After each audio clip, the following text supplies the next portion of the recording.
Hi, everybody, and welcome to another Skeleton Crew Patron Q&A video. You might notice a few interesting things. One is that Dr. James Napoli is not here, but we will be communicating his responses as much as possible during the video. Alex, yes, you have a point to raise? Oh, no, you said one. I was holding up my finger for one. Oh, okay. Can you give me a 2? Thank you. Point number 2 whatever. is that I'm in a different place because I'm now in Virginia in our new apartment and have not fully set up my recording studio area yet. And my camera is at a different angle and the lighting is quite harsh. So I apologize that you're looking at my forehead brightly reflecting white.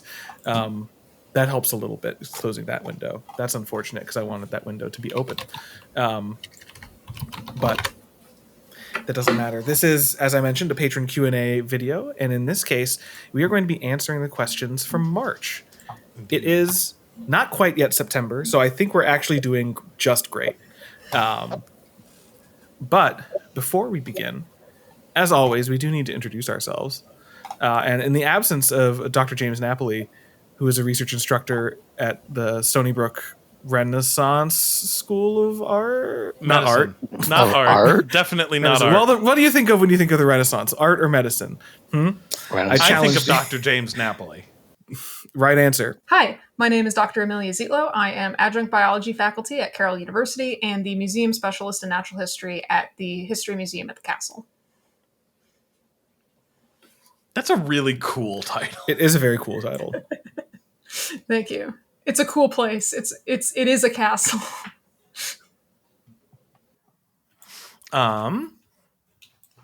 Well, I also think that I have cool titles. And who am I? I am Scott Johnston, the vertebrate paleontology fossil preparator and technician at Harvard University's Museum of Comparative Zoology. They might not be as cool, but they are long. This is true. That they are. My name is Alex Rubenstahl, and I am still a PhD candidate at Yale University. For the time. One day, I'll be one of them doctors, and then I'll blink, and I'll be 80 and mercifully die. It's a long blink, Alex. Quicker than you think. Happens in just a little bit of time. I'm already 80, so. Scott, you don't look a day over 55. Thank you. People have been saying that for 10 years. And together, well, we are the Skeleton Crew. We are. But I have not introduced myself.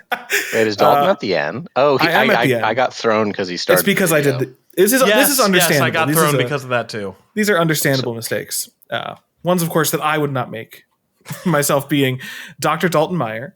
I am a lecturer at Roanoke College in Salem, Virginia.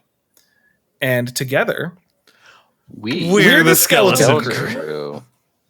And in addition to my role as lecturer, today I will also be taking upon myself the traditional role, time-honored, as always, of question monger.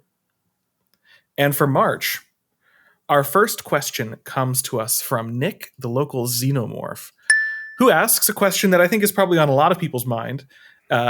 Does the team plan on playing more dinosaur games in the future, such as Ark Survival of Ascended or Evolved, The Isle, Turok, etc.? And I wrote my answer first, and I think everyone kind of feels the same. I'm going to say my answer first because it's in the list that way. And it's just I think we're going to play more dinosaur games in the future. Don't worry. We will still be doing that. Don't worry, I say, if that's the content that you really love. If you want us to do other things, also don't worry, because we're trying to make a real effort to expand our non-video game centric content and produce some more explicitly kind of educational science-based content, a la the wrist video that came out recently, a la the sauropod nerve video. We've got a lot of ideas. And unfortunately, are just in a very busy time right now for the crew with 2 of us taking on new jobs that we are a little stressed for resources and time to see those ideas through, but they are cooking. We even have some scripts in the works. We do. It's a very exciting time. So we're making an effort to expand non-video game centric content. But like I said, that doesn't mean we're going to not play any more dinosaur video games. Obviously, Jurassic World Evolution 3 is coming out. in the future. We haven't yet decided exactly what we're going to do with that, but almost assuredly there will be content around that game, and we're pretty excited for it. The other thing is that a lot of games and a lot of dinosaur games are kind of more appropriate for streaming over dedicated videos. And we've done that. We've played Path of Titans before, which I think is very similar to the Isle. If you're in either one of those communities, please don't come at me for making that comparison. We've done that on streams before, and we'll probably continue to do that kind of stuff on streams. And it's fun to play dinosaur games on streams. Especially longer ones, because the shorter streams, it's often more fun to play a game that we can all play at the same time, as opposed to like a Turok thing where it's just us watching one of us play the game. I'd love to play Turok.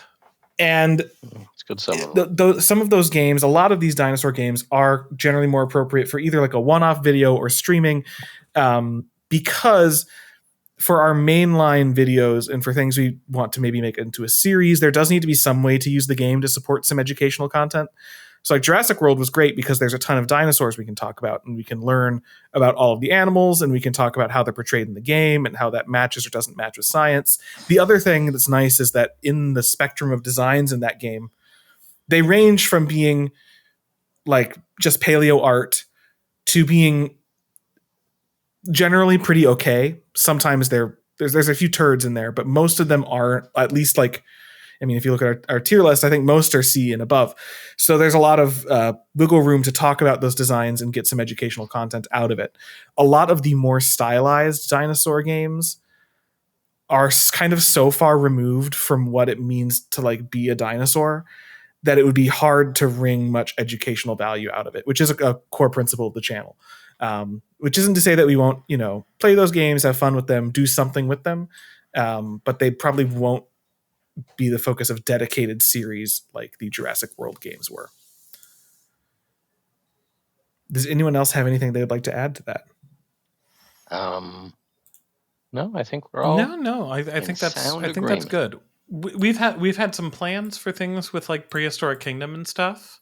And I know I would certainly love to do some stuff with Prehistoric Kingdom, but we're still figuring out what that is going to look like on our channel. You will see Prehistoric Kingdom at some point. You will, yes. Like, there's no way we can't. It's literally incredible. Every new week, like monthly devlog that they put out is a new thing. That it's just like, oh, this is just the way this animal looks. Oh, this is the best park management sim that's ever been made. Yeah, and like that also is one of the reasons why we're trying to think about how to best use that game for content, because we can't just go and do another tier list with it because every dinosaur looks impeccable. So it would just not fit that format as well. Yeah, but we will be doing stuff with it. We're excited to do so. And that, I think, settles that question. Yeah, so we can move on to our next question, which comes to us from Gojira. And Gojira asks, what dinosaurs fit each of your personalities the best? And I struggled with this question. Shelby did not struggle with this question. She had some ideas. I'm going to relay her ideas to the best of my remembrance, which was Alex is something small and aggressive and fast that scurries around. Scott is something like a Brontosaurus that has some majesty to it. Majesty to it. Yes. Oh, man. Shelby said I was like maybe a Triceratops or an Ankylosaurus, something that is also has some majesty, but apparently when I move quickly, I like swing my hips, which made her think of an Ankylosaurus. I would, and that kind of made me think I would probably maybe say Styracosaurus for myself over Triceratops. I don't really know. Amelia. Amelia, you were like an Archaeopteryx. Something that and we can cut this if you want, that was small and had freak energy. No, because apparently that's normal, because I had someone once tell me and is cool. She just yelled from the other room. And is cool. I had someone once tell me I had horse energy, and they clarified not horse girl energy, horse energy, like the valid to eat fingers image. That's what was used to prove as support. That's where I got that image from. So Yeah, I can see that. sure. But cool is a very important part of the energy, as Shelby yelled from the living room. That's really funny. I like the part of that lets us make Amelia our D. Reynolds of the group, because we can call her a bird. and James was some kind of water creature, something with a large body and a small head. That's very funny because he hates creatures of the water. He's not here to defend. Hang on. What was that, Shelby? She says mostly because she thinks it's funny and she wishes he was here so she could hear him yell about it. That's not why. That's a very valid convenient reason. post hoc reason that's been come up with for correct observation. You know what? I certainly couldn't think of better ones. I'll be 100% honest to give like a genuine answer. I associate you guys with your study species a bit. Well, and it's good. It's fun that you say that because I felt that way as well. And that's what I wrote down. And this is before I knew you guys. This is like from my Carthage group. Just everyone seems to more or less have that general vibe, which I want to say for the record, Shelby and I overlap in that Alex works on little crocodilians and dromaeosaurs and like raptor things, which scurry and are fast. And I just have that kind of energy about them. So we overlap there. No, I accept it. I think Shelby's correct on all accounts. Dalton, convey this information to her. I will do so.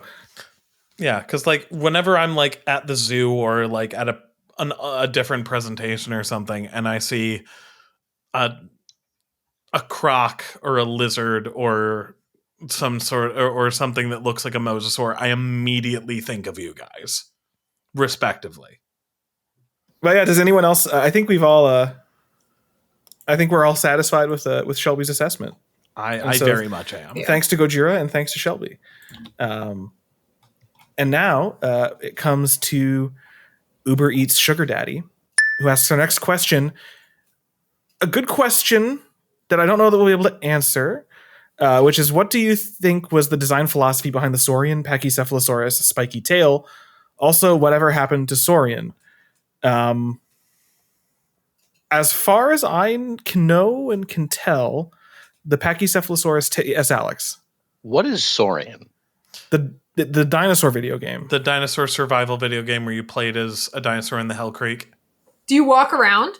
It started. You better off believe as, it. Oh, this is the one that had like the Triceratops. Yes. It was the one that like the only playable dinosaur at the beginning was Dakota Raptor. Oof. But okay. Hold on, let me look up a picture. You've seen it. I know you will have seen it. They were the Pachycephalosaurus specifically. Yeah. Well, we can get to this once Alex actually like answers. Once actually Alex looks things up. But long story short, I chatted with James a little bit about this, and we talked about this a while ago. Like back when I was at the AMNH, and we did some digging, and it seems like it's based on nothing. This is based on like a lizard. Well, yeah, I think so. But like the reasoning for why is just it was an artistic choice. Yeah, it's artistically, cool. I think it's based on like a Euromastix, and it's very cool looking. But I don't think it was informed by any particular science, which isn't a bad thing per se. It's just a fun design. I think it may have become a bit more perpetuated, especially around the time that like Saurian was in like heavy development, simply because they were marketing themselves as like the most accurate, faithful depictions of these dinosaurs that have ever been made. Oh, God's sake. And so, given the amount of material we have of Pachycephalosaurus, maybe their tail looked like that. Maybe it didn't. Who knows? But there may have been some unintended miscommunication among people who were looking at it and then thinking, oh, this looks different than every other Pachycephalosaurus I've seen. There must be some, like scientifically informed reason behind this. And as far as I know, there was not. Maybe they're, and again, I don't think there is scientific basis for that, but maybe there was more reasoning put into it than just an artistic choice. I just don't know. I think it's a cool artistic choice, like you said. Oh, yeah. But like, yeah, I remember when James and I looked into this a while ago. It seems like it was a just creative choice. Again, a neat creative choice that I enjoy. But Wait, hold it's on. also I did a Google, but now I need to make sure that this is just not a miscommunication. Continue. Allow me to dig further. yeah, because I've been trying to reach. I remember there was a blog post early on in their development where they talked a little bit about like the redesign of Pachycephalosaurus, and I don't think that link is active anymore. Yeah, which leads a bit to the second part of the question of what happened to Saurian. I actually I don't remember well enough, and I'm not qualified enough to say exactly what happened. There were some, I think internal drama and some financial issues. Yes, yes, but I don't know enough to say with any certainty. No, and we're not we don't want to tell tales out of school, as it were. Of course not. Yeah, I was looking forward to it for like a really long time. I backed it on Kickstarter ages ago. I think I did as well. Yes, because I have the PDF of their like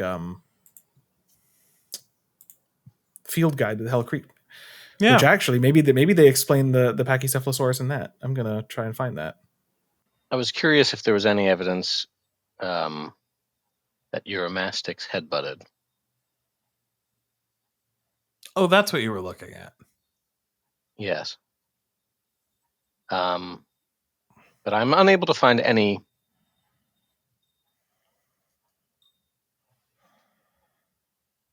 information on that. Apparently they swing their tails at each other.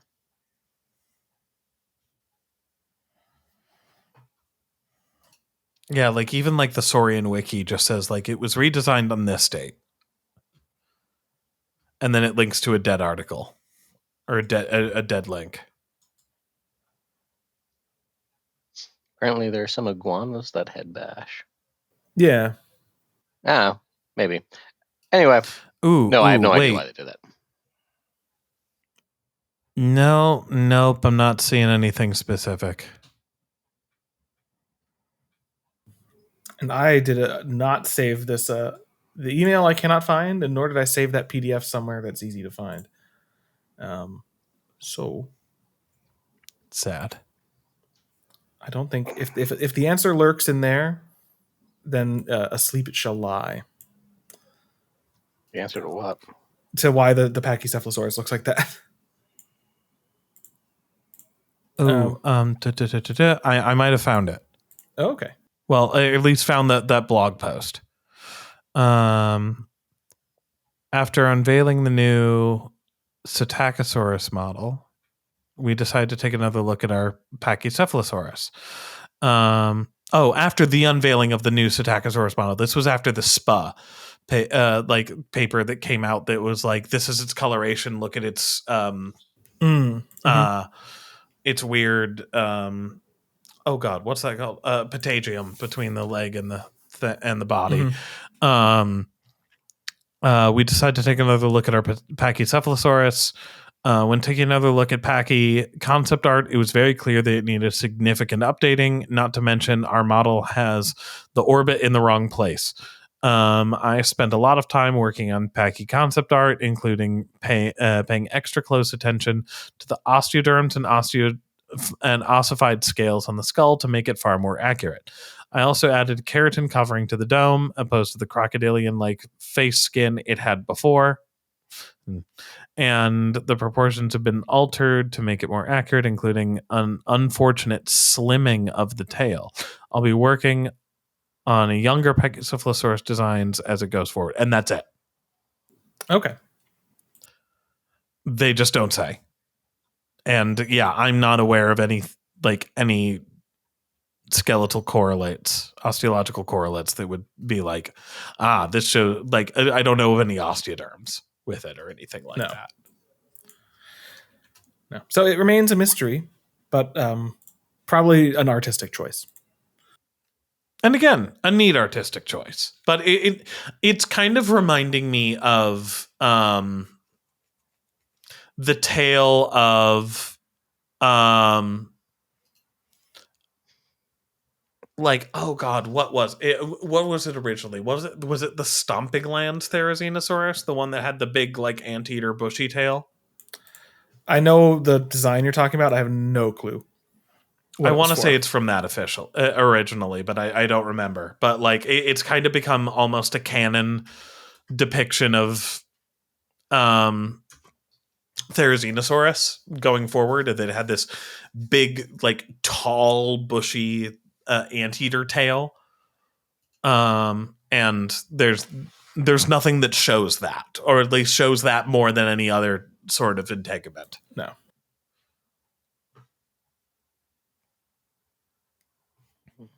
But now, I think it's time to move on to our next question. Yeah. Which comes to us from King Zashu, who asks, what is your favorite antlered or horned beast? My favorites are the black wildebeest and Cynomegasaurus. Good choices. Very nice, very nice. A creature has appeared. Is it a horned beast? Oh, he lacks both horn or antler. Well, I think I put my answer. Scott, you are up first. Sorry, first. I'm neglecting my role of monger of No, it's all good. You were distracted by a creature, so I get it. But I'm taking this as beast, especially given your answers in the mammally sort of sense. So I think that I would say Sivatherium is probably my favorite. If we are counting ossicones as the equivalent to horns or antlers for the purposes of this question. I think we are in this case. I think horns. We are as well. They're technically not, apparently. This was something I looked up while I was answering this. That they're different for a couple of reasons. That one, when fully developed, they are still covered in skin and hair. Mm. And two, there were some vagaries about that, like developmentally they're different. But basically, like I've kind of always thought that Sivatherium was an incredibly cool animal ever since I was introduced to it in Zoo Tycoon 2. Where it's just like, where in that game they basically just kind of show it as like, oh hey, it's a giraffe-sized okapi with moose antlers, and I'm like, that's rad. That is indeed rad. I mean, there's more nuance to it, but that's also not what it is. Cool critter. Very cool critter. Very underrepresented. Needs to be in more things. I for one really hope that it shows up in Prehistoric Kingdom. That'd be cool. It'd be even cooler if it wasn't extinct. It would be even cooler if it wasn't extinct. Yeah, it would. It could be, theoretically. Who knows? Might be in the new season of Prehistoric Planet. Oh, right. It's about the Pleistocene, right? Wikipedia says it makes it to the Pleistocene. Really? Yeah, most of these things go, yeah. I don't know which species. Yeah, fair enough. Alrighty, well, that's me. It's a good answer. So I am next in the order for this question. And for me, my favorite antler or horned beast is and probably will always remain Synthetoceras. I just think it looks really cool. And it reminds me, while it is not, supremely closely related to pronghorns, I like to think of it as kind of like just like cooler pronghorn. And I already love pronghorns. Oh, it's that one. Actually, Dalton, you'll be tickled to hear this, that the newest project that my intern is working on in the lab right now is a Synthetoceras. That's very cool. Keeping in the vibe of the group we're talking about,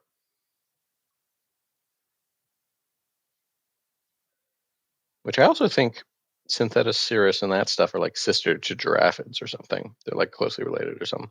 And not to be one-upped by Sivatherium, but that's cool if you're like a normie. But I prefer my Prolibytherium, which has like the big scoops. They're all good. Those are good. Those are good. Also, I guess like Elasmotherium is actually also kind of cool if it has like a big, just gigantic. That's it. That's all I got. Next answer. Yeah, all right. Our next one would be Amelia. Horned beasts are my favorite category of beast. So, for example, there's one behind me that I like quite a bit. I have a hartebeest skull that is, I think, in shot for the first one of my living situations on this channel. I really like them, but I really, really like Kudu as well. And for Zoo Tycoon reasons, also, I really like Markhor. And I was so stoked out of my mind when I went to the Bronx Zoo the first time and I saw them. I was losing my shit because they're so cool. I love horned beasts. I think they're just fantastic. Because they typically have like really interesting patterns and stuff too for a mammal. Like most mammals don't have spots and stripes in the same way. I mean, cats do, but also one of my other favorite groups of animals is cats. So, yeah, I love them, and I'm sure there's lots of fossil things that I just don't know them as well as I know the modern things. But I do think they're very cool. They sure are. But you know what's even cooler? What? I'm sorry to interrupt. I thought of another one. Oh, go. It just hit me because the way they have a taxidermied one at the Field Museum that's mounted in a way that's incredibly impressive because it's already a big animal. The Sable antelopes. Love Sable antelopes. Like, they have one mounted. I think if I'm remembering it correctly at the Field Museum, it's kind of up, like it's almost on like there's like a little cliff or a little rise where it's mounted. Yes, up there. There is. And it's like, it's already a huge animal, and then they're putting it up on it. It's so cool. I love them. They're awesome. Okay. I'm done. All right. And that brings us to the end of the question surrounding said horned beasts. And it brings us to our next question, which comes from Regalius, who asks if any of y'all had the opportunity to design a natural history museum, what would it be like? And Scott, you are up first. Yes. I believe that we've been asked a similar variant of this question before. So if my answer sounds familiar, it's because I love my idea. I think that my dream natural history museum would be something that focuses it would be something that focuses on specific locations through time, kind of taking like an ecosystem by ecosystem, or I guess formation back in time, a formation by formation look at the passage of time, where you can like branch off and go into different like continents and all that sort of stuff, and see how not just like the vertebrate animals but the invertebrates, the plants and stuff, and the geology is changing in those environments throughout time and in these different locations. Something that is not dissimilar from the Smithsonian's fossil hall, but essentially on a larger scale, and aesthetically a bit different. I have a love-hate relationship with a lot of how the Smithsonian shows its stuff. But a detail that I've always really wanted is as these animals start approaching modern day things, start having basically these galleries and these exhibits where we're seeing like fossil mounts of extinct animals interacting with taxidermy of extant ones. Things like I think I've said before, like seeing a Smilodon, like the skeleton of a Smilodon tackling a taxidermied like mule deer, or like the skeleton of a short-faced bear chasing a couple black bears off of a moose carcass or something like that. like showing this type or like showing the or things in Australia as well. It'd be cool to see like a megalania, like a couple of megalania fighting over the body of just a taxidermied red kangaroo or something like that. Like, I think that would be a really cool way of showing that like these animals were not gone that long ago. At least in that regard. I know that's only with the modern stuff, but yeah, that's something that I've always thought was a really, really cool idea. And you're right, it is a cool idea. Much as in the last time when we discussed, and I think last time it was more just specifically a fossil hall as opposed to an entire natural history museum. Yes. But much as in the last time, looking at the answers of my crewmates, I'm jealous.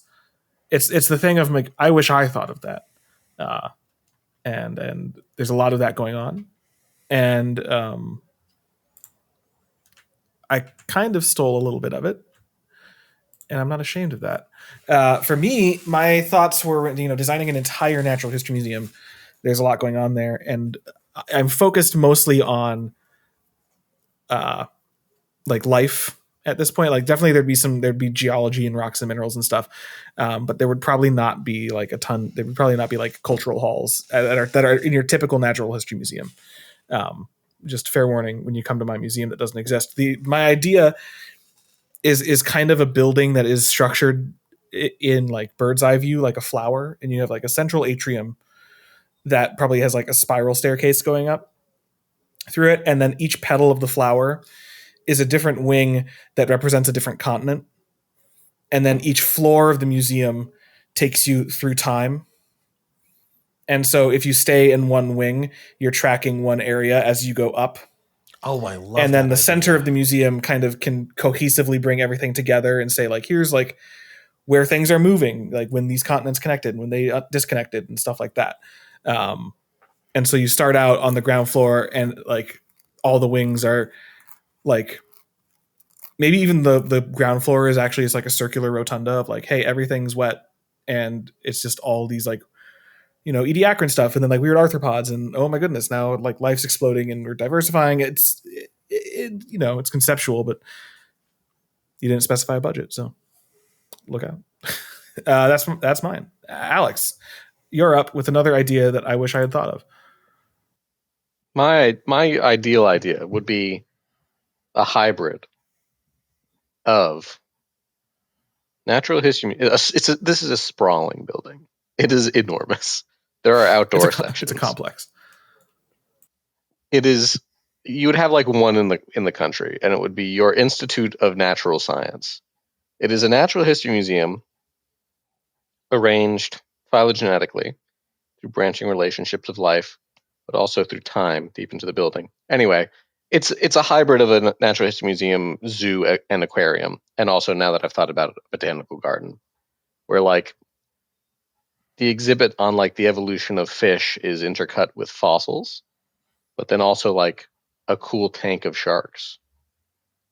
And then if you go do mammals, right, you're like, ooh, early mammals. And then but there's like little displays for all these groups. You get elephants. It's basically like a gigantic super zoo museum is what I would like to do.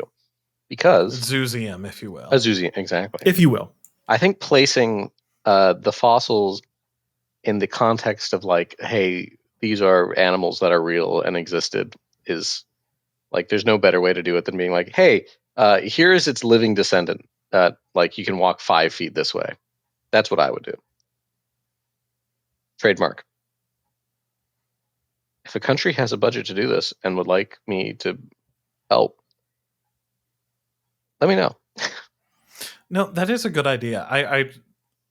I really specifically remember going to the Brooklyn Botanical Gardens, and they had the closest I've seen to someone doing that.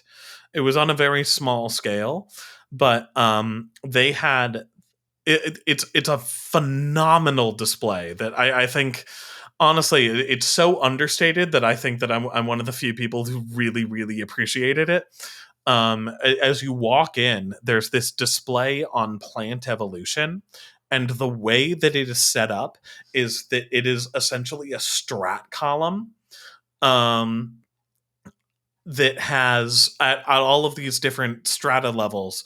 There are replica fossils like in the wall, and then there are these little outcrops where plants are like living plants are growing at like the first occurrence of that type of plant, and it's like mosses and liverworts and stuff early on. Then there are some like horsetails and things like that, and then it goes up and up, and then it's like the first and there's like coniferous things, and then it's the first flowering plants and grasses and stuff. It is gorgeous and stunning, and it's so subtle. I don't even think it has labels on it for a lot of it, that it's just you sit there and you look at it long enough and you're like, oh god, this is what it is. It's gorgeous, and I thought it was absolutely incredible. That's very cool. And Amelia, you are up next. So the cool part about this question, is it is not terribly not what I'm currently doing in my current job. That's so not rad. From scratch. Not from scratch, obviously, and not with a limitless budget. But it's going to be fun because I'm fortunate in that it seems like we do have some budget to add new things. Today we started the process of actually going through what the museum currently has. And to put it bluntly, there's many more really cool, unique things than I was ever expecting that we would have. And so I think we're going to be able to tell a really good, concise, impactful story with the collection.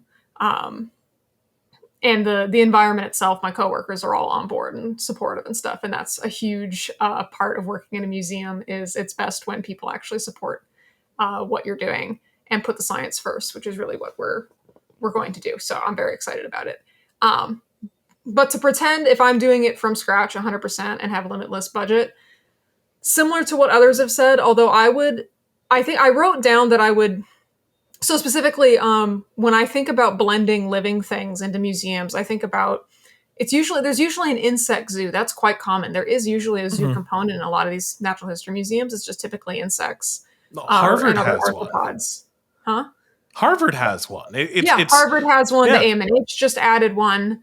The Smithsonian has one, I believe. And the MPM does. So that's quite common because they're small and a little bit easier to maintain. But the other one that jumps out at me is the Tyrrell, because the Tyrrell has this little Cretaceous garden kind of zone. Like there's this little glass box that you walk in. It's not little, actually. It's a whole room. It's a whole botanical garden inside. And if I recall correctly, the idea is it's lineages of plants that have been around, for a while. And then it has like little blips about them and stuff like that. So I would want to incorporate that, but I think ultimately, even though I wrote down I would want it to be temporally guided, I think I would lean more heavily into phylogenetically, because I think in my opinion, there's more to teach there. I feel like most people know that time progresses and things change over time. I think a lot of where we need to do a lot more legwork, if you will, with the general public and science education is evolution and thinking phylogenetically. And understanding not only that animals are related to each other and descended from a common ancestor, but there are specific data points that we use to actually come to those decisions. So in a natural history museum, we're in a position where we can show extant and extinct things next to each other and point out characters and actually teach what that means. And I think it'd be interesting to blend in some of the modern, like this opens the door to adding like a section about genetics, which some museums have, or some natural history museums have a section about like cutting edge science and genetics and stuff like that. But I think if I had to choose a focus for the whole thing, I think it would be a blend of things. But I think the storyline that I would want to drive home, if there were a narrative to follow, would be more phylogenetic than temporal, because obviously evolution happens over time, so there has to be that as well. But I think the real focus of it would be things being interrelated and evolving through time. I think in the last time we had this question, I mentioned like following a specific lineage through time, whether that be people or birds or what have you. or even like a multiple kind of choose your own adventure. Like, it'd be kind of fun if it was random at the start. It's like there's 3, you can pick 3 cells, figure it out, and then you follow it, and like one of them takes you up the plant tree, one of you takes you up the vertebrate tree, one of you takes you up the invert tree. Or even not literally, because again, everything's interacting. But anyways, yeah, a lot of integration of extant and extinct, and a real like hardcore drive home. Like, this is what evolution is. This is what drives it. This is how we understand and how we study it. And this is how scientists know what they're doing, basically, and how you do science. All excellent answers. Very nice. And our next question. Actually, I have an answer from Jimbo. Oh, okay. On this. I know he hasn't chimed in much during this, but he did have a point on this, which is it would be exactly like the AMNH. They did it right. It's the AMNH. That's his answer. His answer is an existing museum. The AMNH is the perfect natural history museum. I wouldn't say it's perfect, but I agree with him that it does a phenomenal job. Yeah, like the way it's organized makes sense. Mm-hmm. I will also to expound on that just a little bit. And kind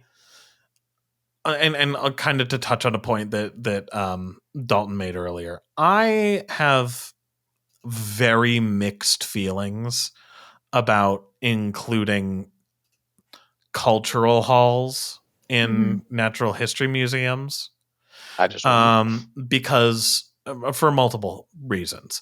Because like on the one hand, I do recognize that like it is important to put like humans in the context of the natural world. We are animals just like every other animal. We have things that make us different, of course, but but like putting us in the context of we are animals and we exist in the natural world like other animals, I think is a good thing to do. But I think in a lot of these older museums, when they have cultural halls, they're almost always not white people, and it almost always gives the impression of like, oh, look at these things from the past or these exotic animals and stuff, and also not white people. That like, as far as I know, the AMNH never had a hall of European culture. No. Like, I don't think that they did. I don't think so. And so like, I think that it is important to include a culture, like a human component to a natural history museum, especially to drive home the message of like, we are currently the stewards of these environments and these animals, and we need to preserve and help, and well, not even necessarily preserve. We need to not actively kill these lineages that have been living for millions upon millions and millions of years. But I think that there is a very delicate line to walk with that doesn't other people or make people look like they are, make living groups of people look like they are things of the past.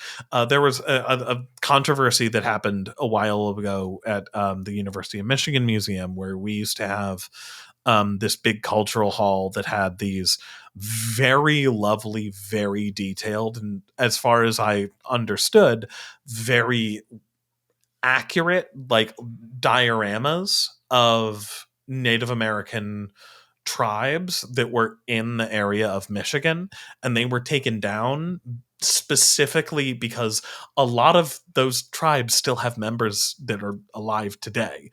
And they were like, hi, putting us in a natural history museum next to dinosaurs and stuff makes it look like we're also an extinct thing from the past. I'm attending here with my family. Like, yeah. So, I think, like, for me, at least, the way I personally don't consider like the cultural hall's natural history. Like I agree with you. Like it's showing it's a different thing altogether. Like when you're including artifacts, that's where my line is drawn. It's different when you show, like, to use the AMNH as an example, the Hall of Human Origins. Oh yeah, Yes. Different. Like that's presented as here is our place in the world, in evolution and in the world. And I think, and that's more what I would do. Like I don't. It's a separate field of study entirely. Like first of all, second of all, like exactly like you said, like showing people that are still alive to get today on par with dioramas and things of animals and of extinct things. It just isn't. It doesn't feel right. It's a separate thing. It's different. I think it's different and more tricky, or like when those artifacts are included in things like art museums. But that's a separate conversation, I think. But like it's different, like because also the art museums typically do have items from cultures all around the world, not just like native cultures in North America. Yeah, like the Met is a good example. It's essentially Like, kind right, of like just the like a Met cultural museum. Right. Or I'm trying to think. I'm trying to think offhand of what the Milwaukee Art Museum has, but it doesn't have very much that's actually outside of Europe. It's mostly, there's a lot of European stuff. There's a bit of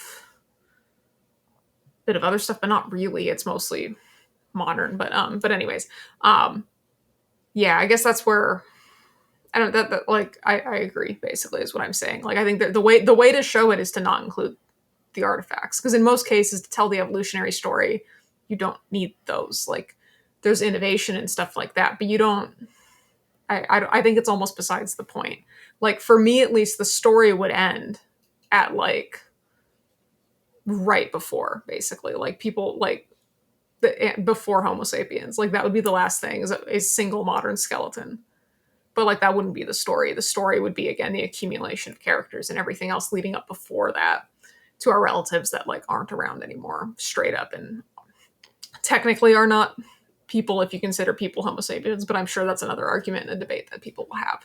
But my point is, like, they're not around anymore. It's not the same as, like the cultural halls. And I think, to use the AMNH again as an example of how to do a cultural hall, in my opinion, correctly, with the new Pacific Coast Hall, where they did that in active collaboration and consultation with the peoples from that region.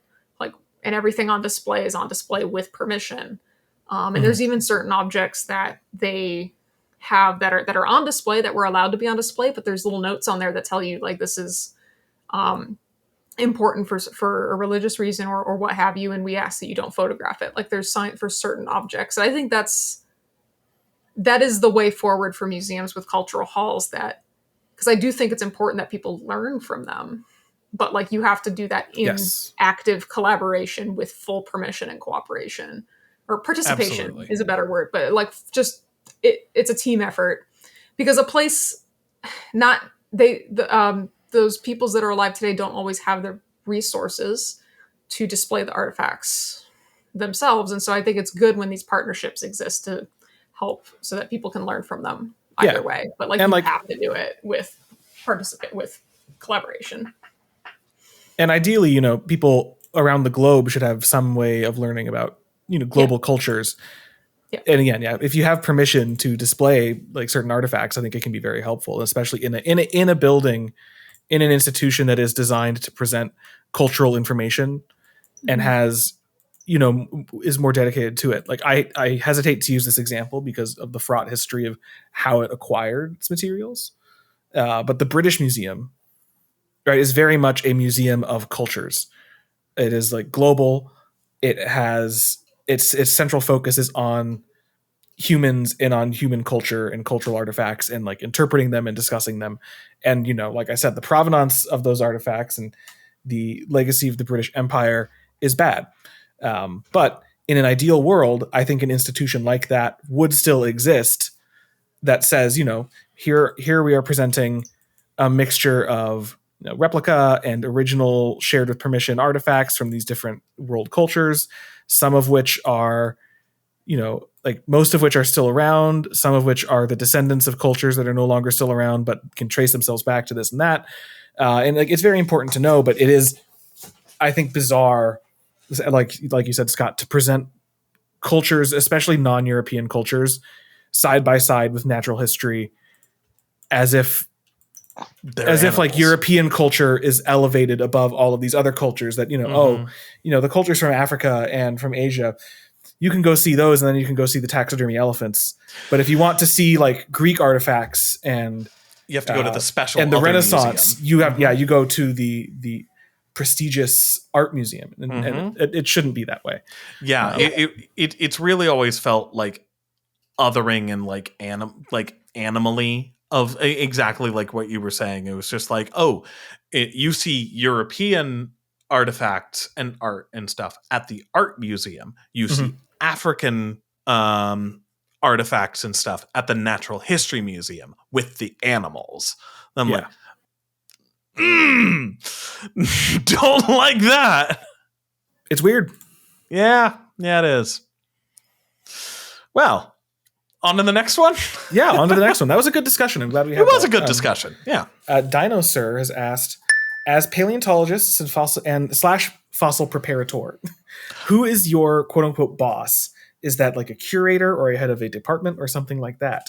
And Scott, you have answered first, so you will go first. Yeah, I think I'll also possibly say that I think I have the most complex answer to this, in the sense that I kind of have two bosses, that essentially my direct line is my direct boss is Christina Bird. She's our collections manager, and she reports to the director of collections operations. So on paper, it would look like I am kind of like a part of the collections department. And I guess on paper, I kind of am.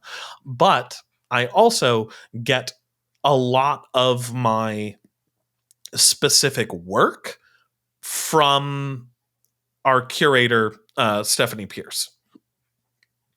But she doesn't sign my paychecks. She's not the one that approves my vacation and stuff like that. She's not in my direct line at all, technically. But so it is kind of a weird balance that I have of that, like, Christina is my boss, and she's the one who I see most frequently and does the day-to-day operations with me, but also I am working to forward Stephanie's research goals. But essentially, it can kind of be summed up with the job of a preparator is simultaneously to forward the goals of research and the researchers at that institution, and also to be a steward of the fossils in the collections. So I do kind of work with both, and I balance that out. It's a strange answer, but it is that's how it goes. And that does seem to be how it operates at larger institutions. Like, I know that I had a similar situation back when I was at the AMNH, where like Ruth O'Leary was my boss, and she was the boss of the collections and prep people in vertebrate or I guess in paleontology in general. But like, I got my marching orders not from her. I got my marching orders from John Flynn. I was working on his specimens. So yeah. But again, I wasn't like asking him for like, hey, I want to take next Friday off. Yeah. Alex, you have written the next response. Would you care to share it? Certainly. I have to remember what I wrote. Oh, I remember what I wrote. And that is, I have no boss but the Lord. But not the one you're thinking of, a different one. Every time I close my eyes, the after image of seeing him once is burned into my retinas. And everyone I see or speak to is just it. It's everything. The secret name of creation isn't Nethyscurial. Anyway, as a graduate student, my boss is my advisor. So that's a simple answer for you. He is, it's not even really a job. It's not really a job. It's a stipend, and you teach. And that, when I'm teaching a course, I'm technically reporting to the professor who teaches the course, who is not my advisor. I teach the lab section of a vertebrate paleontology course here, and that's for a different professor. And then, you have the department chair, but it's not really, at this stage, it wouldn't be the same as if I were just like a postdoc, in which my boss is the person whose grant I'm on, or as a tenure track professional or a museum curator. It's all your boss is different in different circumstances. That's all I have to say. Yes. I think I'm next, and Alex, you summed it very well. And it depends on your career stage as a paleontologist or a fossil preparator, I would imagine, as well. But like from the side of like a research paleontologist, it really depends on career stage. As a graduate student, ostensibly your advisor is your boss, and that's the person who's most directly overseeing the work that you do. But you're also kind of your own boss as a graduate student, in that it also is very program dependent. If you're in a program where your research is very prescribed, and you go into the program and your advisor gives you a project and says this is what you're going to be working on, in that case, they are going to have much more direct oversight over what you're doing.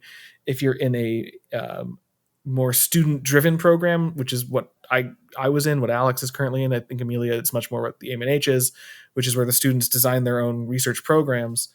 Your advisor is still overseeing things, but they are not telling you what to do. They are advising you on what you can do to fulfill your own mission. And so you've kind of got a boss and your advisor. You've kind of got a boss and yourself. On paper, your advisor is going to have say on administrative things, but so there are people like the registrar and your director of graduate studies and other members of your committee. So it's a complex thing. It's not.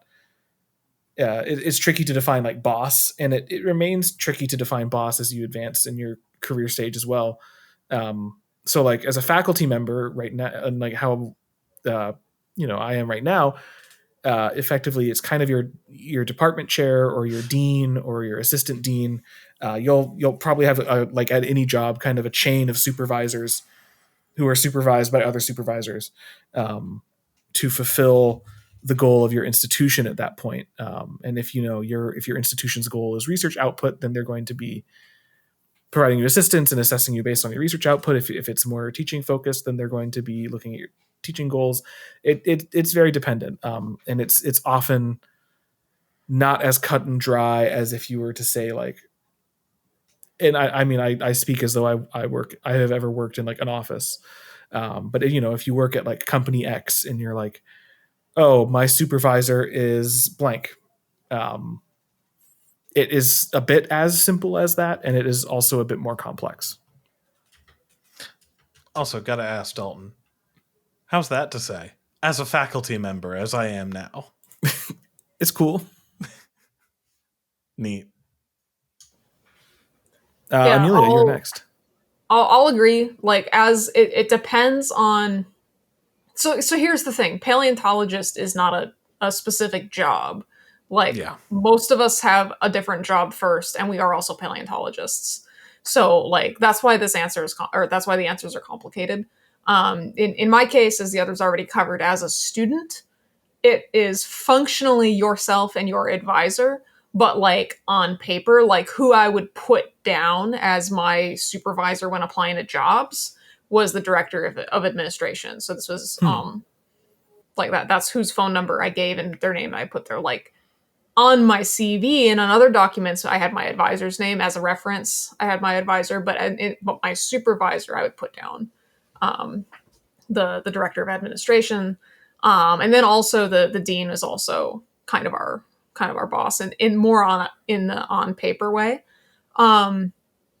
In the my primary new role, it's more like an office job than not, in that it's the director, one person, but it's a very small museum relatively, so it's there are fewer people, but like so far that's how it's worked.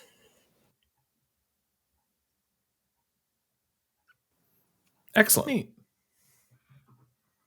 And a very interesting and insightful question there, Dinosaur. So thank you for that. Our next question comes to us from Noah Riccio, who asks, what's a dish/snack that you love and cherish from your childhood? Scott, you are up first. Ooh. My absolute favorite growing up was, and it was partially for what it was and partially also for what it symbolized, was growing up, every once in a while we would have, as we called it, family meal, which is we would do a cheese fondue with a bunch of little snacks and stuff like that, and sit around our coffee table on the floor, hanging out with the dog and watch a movie. And I remember I loved this as a kid. One, I'm from the Midwest. I like cheese a lot. So hell yeah, cheese. And two, also, it was like, I was very much one of those families that, like, up until the pandemic, we barely ever like ate meals in front of the TV. It was always sitting around the like kitchen table and having them face to face. So this was growing up a rare opportunity for us to like have a movie on while we were eating. So it was the experience, the fact that it was special, and also cheese made this a very memorable one, and something that I've been a little itching to replicate here. And now with my kitchen demolished and my little induction burner, I think I might use that as an opportunity to do a little cheese fondue, have my girlfriend over, and we could watch movies or something like that. That sounds lovely. That does sound lovely. It would be Alex next. However, he has wandered off. So I'm just going to take this opportunity to say mine. Yeah, do yours. Which is French toast. Because my mom makes the best French toast I've ever had.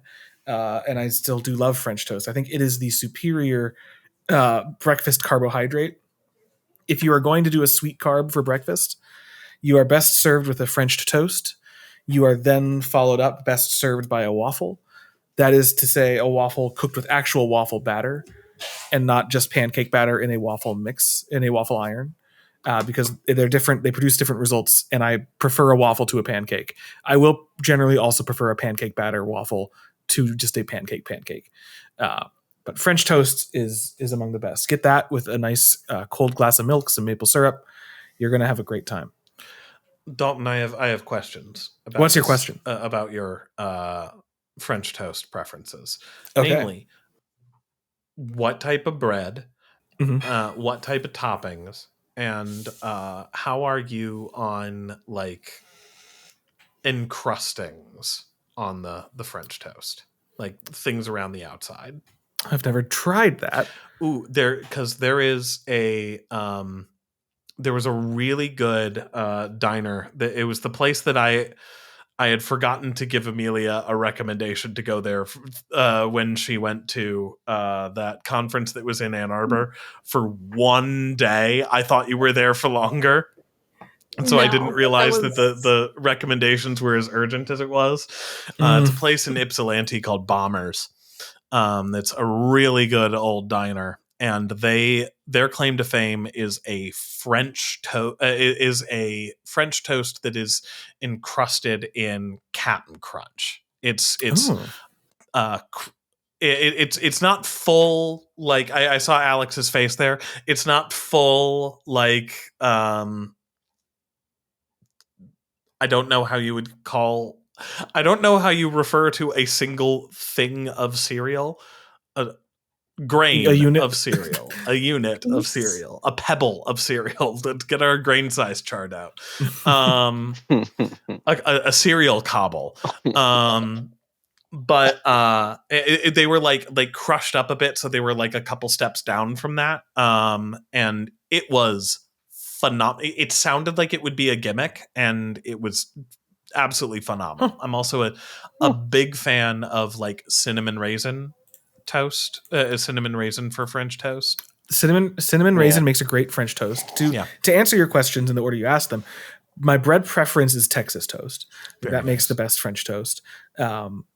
Toppings preference. Now I am, much as I am with ice cream, I'm a bit of a purist for French toast as well. That's correct. I prefer just butter and maple syrup, perhaps some powdered sugar.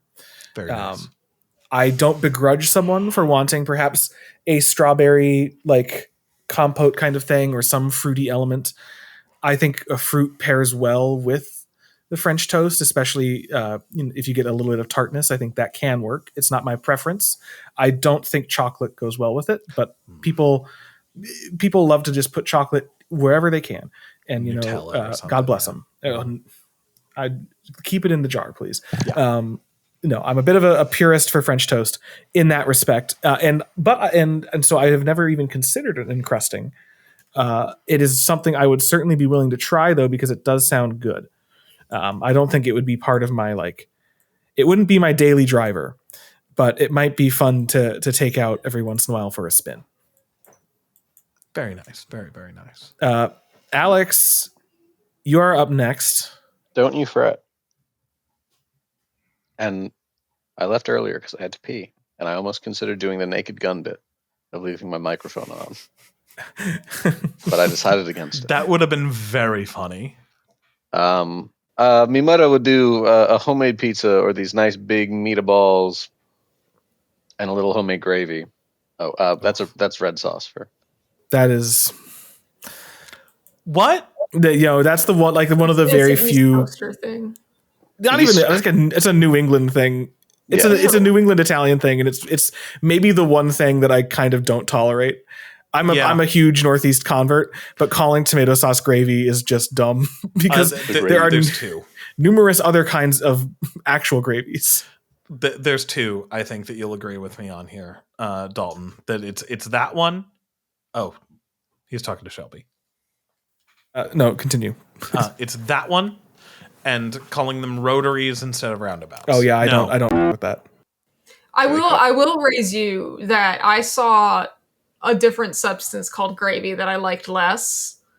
When I was in North Dakota, the one restaurant in the town that we would go to because it was open, which is not to say that it wasn't good. It was very good. Everything we had was very good. On the last night, they had a Swedish meatball special, and I felt so stupid for not ordering it because it was everyone else who got it was so happy and having the time of their lives. But they did save the meatballs and the gravy, and we had biscuits and gravy with Swedish meatball gravy the next morning. That sounds very good. Unbelievable. Very good. But they had taco night. Very much Midwestern taco night, but as a Midwesterner, I love a Midwestern taco. But they called the salsa gravy, which I didn't like at all. And specifically, the options for the burrito were dry or wet. If you ordered a wet burrito, it came with the gravy, the salsa. A terrible. And the choice of words I wasn't a fan of. I have been to several Mexican restaurants now further east where they refer to them as wet burritos. And those are smothered burritos because they're smothered in sauce. Let me tell you about a wet burrito. I didn't have it, but in Maastricht, some of the other attendees at the Mosasaur meeting went to a restaurant called Bomb Ass Burritos. I was going to say that, Alex. I didn't hear. What did he say? A nexus of Mexican food. Oh, yeah, Netherlands. Sure. Well, so that's why the other attendees went. I don't know what we did this night, but some of the other attendees went. There's a restaurant in Maastricht. It's probably still there because it was there when I went in the fall, and it was there a couple years ago when I was there, called Bomb Ass Burritos. And I was like, I am not going to a restaurant named Bomb Ass Burritos in Maastricht in the Netherlands.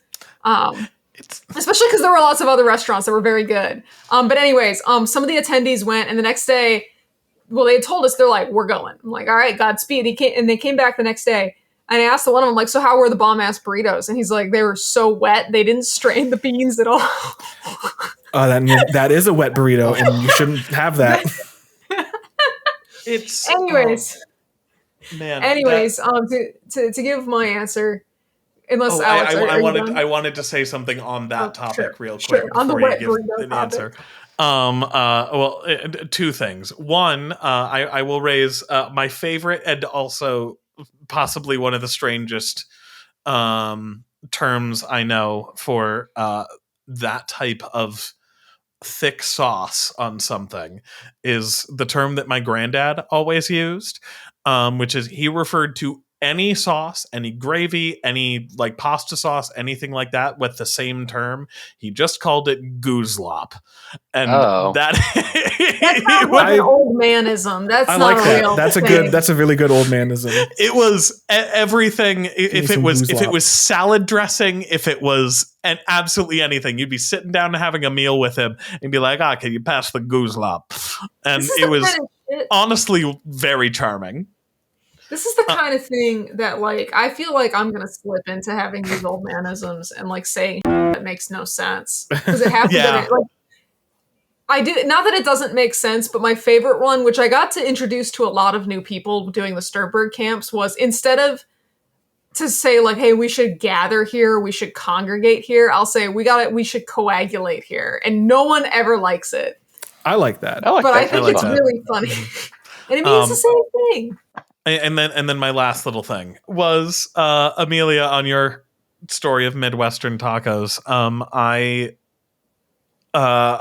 loved that at this last Association for Materials and Methods in Paleontology meeting, we were told after one of the like at lunchtime during one of the workshop days that they were going to have food trucks there. Turns out they only had one food truck there, and this is no. Oh yeah, for context for this story, this was in Johnson City, Tennessee. Everybody, like this the song, the place where you send all the cursed photographs. Yeah, the place where I sent all the cursed photos. Like the fast food place that was like telling you that you were going to die, and the other one that looked like it had the same typography and like everything is like an auto body like store. It was crazy. It was a fun place. And that's not fun. And the other fast food place that had like 41 flavors of shake. Cookout kicks ass. We've got those here. I got to try. Really good. We like Cyrus, who is my spineless counterpart here at Harvard. He's the invertebrate fossil preparator. He and we were leaving a workshop at the same time, going to check out the food trucks, and we went out there, and the only food truck that was there was a Mexican food truck. Remember, Johnson City, Tennessee, that was called El Mr. Taco. Cool. To which I like that. Cyrus and I looked at it, looked at each other, and he was like, "Hey Scott, my car's here. Do you want to go into town?" And I was like, "Yeah, sure." What if El Mr. Taco was really good? It El wasn't. Mr. Bueno. Oh, it was not. Damn. When I was in Utah, Savannah took me to a pretty good a little taco place. The middle of nowhere taco restaurants and taco and trucks are like so hit or miss. It's either the worst or the best Mexican food. I should be clear. This was in their capital city. Well, okay, still it's Utah. Middle of nowhere. Fair enough. So yeah, but okay, fine. In places you would not expect, in rural areas that have no business having good Mexican food, sometimes they do. It's true. There's a pretty good I think it's pretty good. There's a pretty solid Tex-Mex place in Hayes in Kansas that I've been to now a couple times. Good tacos, bad code. That one's for I like that. Heads. Oh, yes. Now I'm getting it. Yeah. Okay, to finish this question, because I haven't answered yet, and I didn't write anything down because I had to think about it. I took this to mean homemade stuff because, like, obviously there's a lot that I like. When I think about now, we've been talking about restaurants. There was a really good Tex-Mex restaurant that used to be close to our house that is no more, called Tumbleweeds. It was a chain, but it was really good. But they are no more. But to actually pick a real thing, I think. Yes, because it counts as childhood because you can't technically make it the same way anymore. My dad had a French silk pie recipe that's really good. The problem is it used Nestle Choco Bake, which was like a pre-melted chocolate for baking. Discontinued years ago. Don't know why. Probably because it's poison, asbestos. but it was so good. Like, so we've had to try. We've been able to mostly get it, like mimic it with like cocoa powder and oil, basically. But it's not the same.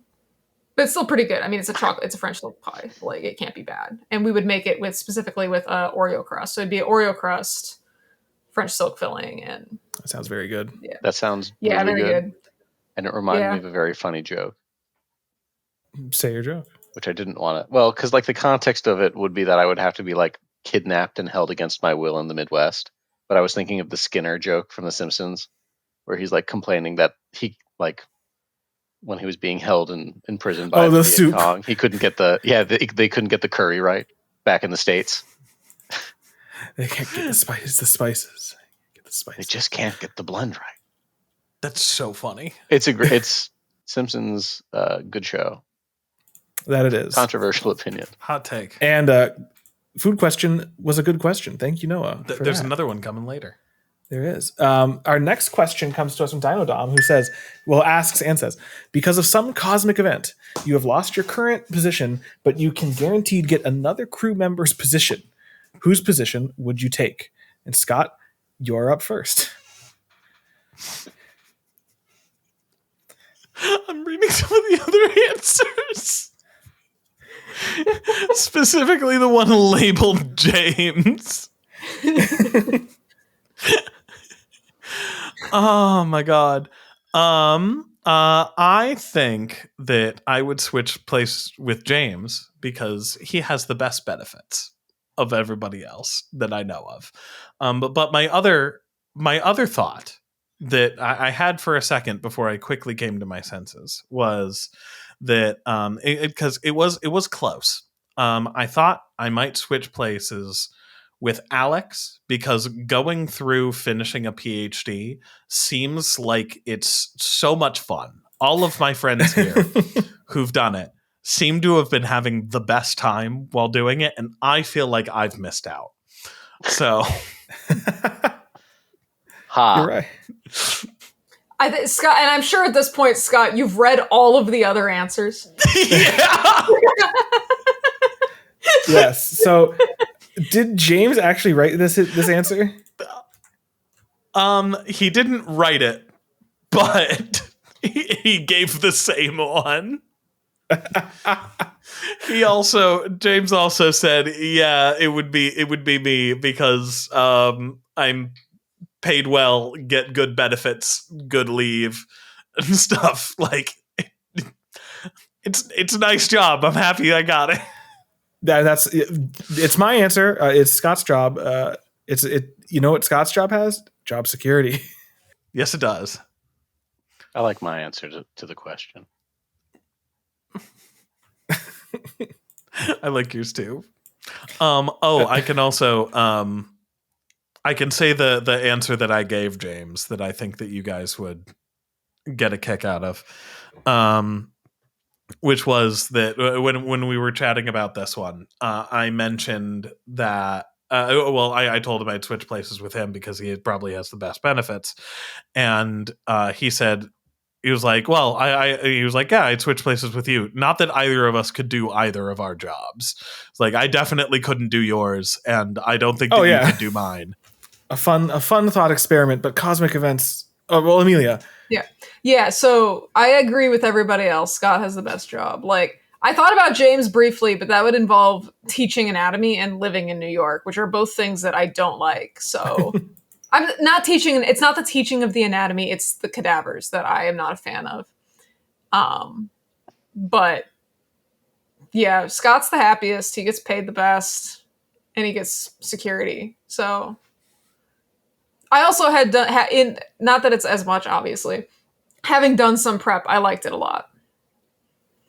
Yeah, same.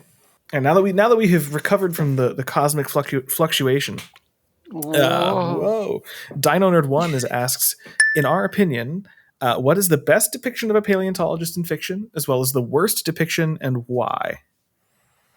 So it seems like the crew like me, had a little bit of a difficult time thinking of other fictional paleontologists. There aren't many.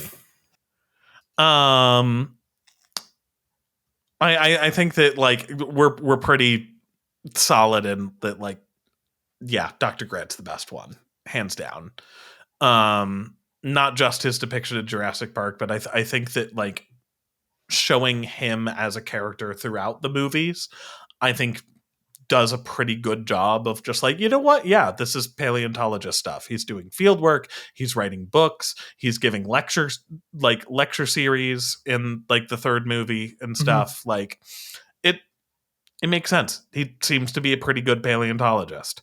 And I did a little bit of digging. I initially was going to say that Ross Geller from Friends was the worst. Oh, I just always forget he's a paleontologist. But the thing is, there seems to be a bit of a debate around this because simultaneously, like in the course of the show, he's barely, if ever, shown like really interacting with paleontology, like really barely ever shown like talking or like teaching or writing papers or visiting collections, or he never does field work and stuff like that. Not that you need to be need to do field work to be a paleontologist, but he doesn't do like the things that we would normally expect a paleontologist to do. And apparently it is, I haven't watched much Friends, but like apparently it is kind of a running joke that like the paleontologist thing is mostly just an excuse for, it's like, oh no, he does that entirely off screen. There is apparently the reason why I didn't include him is there are enough background details where it seems that yes, he actually is a very good paleontologist. He just has an incredibly strong work-life balance and absolutely zero brings his work home, like to the point where like he is recognized for his writing multiple times in public, and is the keynote speaker at least one, if not several conferences. So like those things indicate that yes, he is successful at doing this. Now, successful You haven't and watched good enough Friends. are not the same. Really? Really? He mentions having a paper retracted, Ooh. which is a pretty big deal. That It is... doesn't happen often. Yeah, okay. Fair. I mean, all right, fair. Can you be fair, a paleontologist He and have also a good work-life gets balance? a bunch of wrong when he's giving one of the talks. Well, okay, so that was something that like I've seen clips of him like talking about paleontology things, and a lot of it is wrong. And I was like, okay, am I chalking this up to he is a bad paleontologist, or am I chalking this up to the writers don't know anything about paleontology? I think it's a bit of both. I think it's more the latter than not. But like, Yeah. I'll talk. I mean, you go, because I'm now realizing that was your answer. What and I I'm sorry. didn't realize, like, oh, sorry, Amelia. No, so I just want to say, so I struggled with the worst. I'll say briefly, I agreed that Grant is very good. I did also really like the new one in Rebirth. I thought he was a very different kind of character, and I like from the typical scientist character. Usually, like he wasn't totally a loser or anything like that. And I don't know. I thought he was fine. And I liked him better than any of the other quote unquote paleontologist characters that have appeared in that series. And I also don't know any other movies or anything, but whatever. I landed on Ross because, I had a hard time actually, because it was between Ross and the character in the book that I read that wasn't very good. In both cases, I realized part of my dislike for them was because they're just people and insufferable. And then I had a realization that doesn't necessarily mean that they're bad depictions of paleontologists, because we have lots of people that act just like that in this field. So, and I landed on Ross. Of the two, I landed on Ross because of him specifically mentioning that he had a paper retracted, which is a pretty bad thing to happen. And also in paleo, it's not like other field, like it's so much harder to mess up so bad that you have to retract a paper. Like you really got to screw up, because it's not like medical research or like a big like the entomologists that get attracted because they falsify data. I don't know. There's so many like it just doesn't happen super often. I feel like it's always a big deal when it does in paleo. Yeah. So that is kind of my bar. In addition to like he's a person in the show, mostly having seen it like all the way through a couple times. He's just a person all around, but also like is a representation. On the one hand, a representation of the field, and like, but also on the other, I think it's not totally inaccurate because there are real people in the field like that are possessive and awful and a pain in the ass to deal with and obnoxious. Yeah. Well, yeah. I mean, like, I had not seen a lot of Friends, and I only realized like maybe within the last year, right, that it's supposed to be a comedy. It sucks. I hate Friends. I despise most of those, like that era of sitcoms. Awful. Anyway, that was a joke. Unlike what you see in Friends. I will finish my answer by saying the one that I actually put, which I did some digging to find this, and apparently Princess Daisy in the 1993 Mario Brothers movie is technically speaking a paleontologist. She is also part dinosaur. That's cheating. What a wild... Well, apparently that is given as an explanation for why she's into dinosaurs. Yeah, I'm kind of into dinosaurs, says the dinosaur. It's bonkers. It's really bonkers. I think I've seen it once. I did not remember that bit.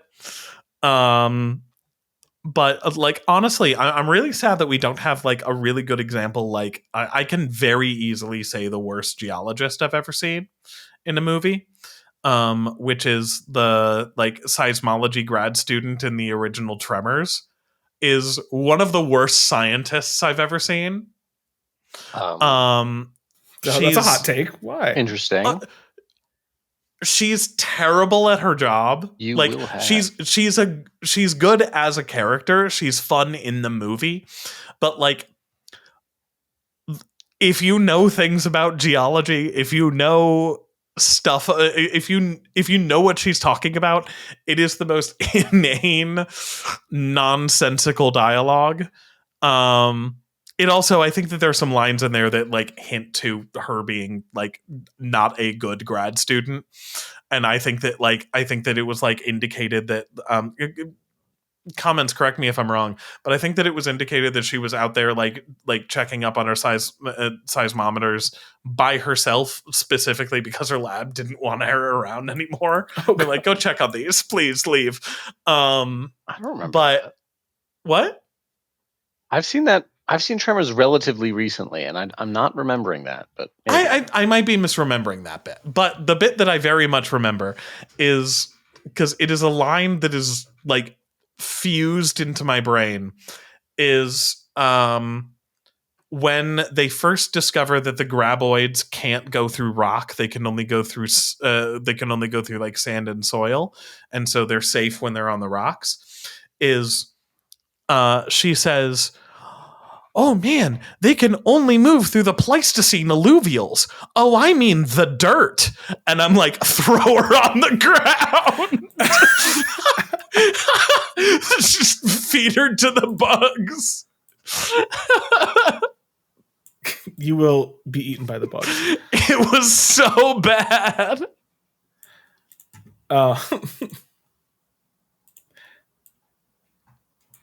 Good answers. I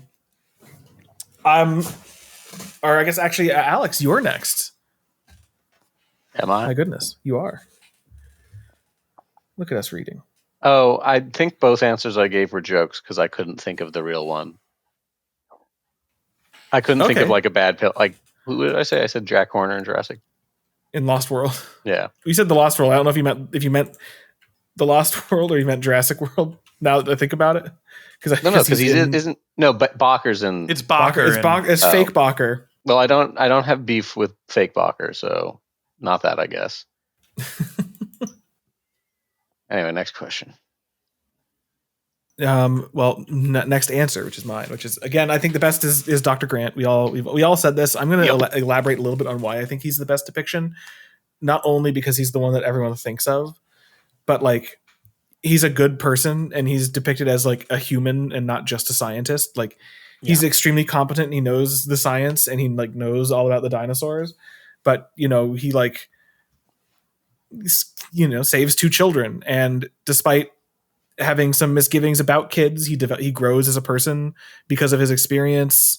And even though he doesn't like kids, he's not like a complete asshole to them. Like he doesn't want to ride in the car with Tim, but he saves their life. He's not like a jerk.